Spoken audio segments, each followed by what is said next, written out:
Le ministre des Affaires étrangères du Mali est là, et du Burkina Faso, et du Niger, ils sont tous là. Parce que vous êtes des frères. Nous allons devoir cheminer ensemble.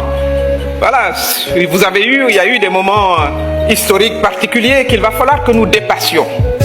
Parce que ce n'est plus une question émotionnelle, c'est la question de bâtir un avenir commun ensemble.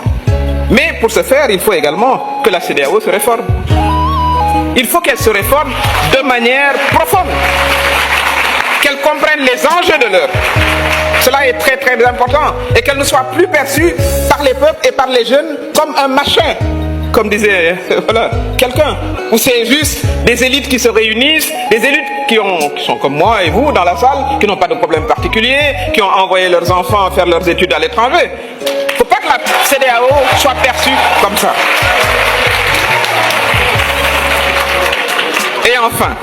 Et enfin, il faut absolument que nous éradiquions la pauvreté.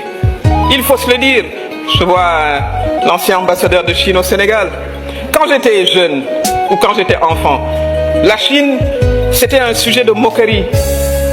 Aux États-Unis, on disait « unlucky like a Chinaman ». Ça veut dire que vous n'avez aucune chance dans la vie. Mais aujourd'hui, la Chine rivalise avec les États-Unis. Pourquoi elle a pu le faire? Parce qu'elle a éradiqué la pauvreté. Tant que nous serons pauvres comme nous le sommes, personne ne nous respectera. Ça, il faut que nous le comprenions.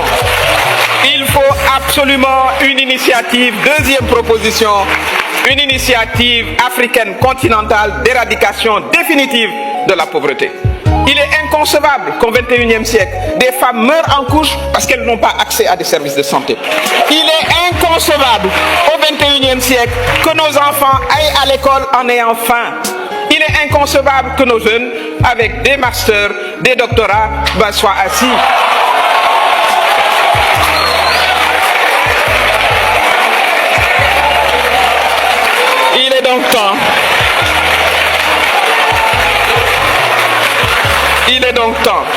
Il est donc temps que l'Afrique, une fois pour toutes, vive au XXIe siècle, comme le reste du monde, que la question de la pauvreté soit derrière nous.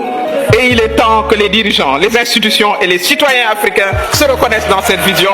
Je vous remercie.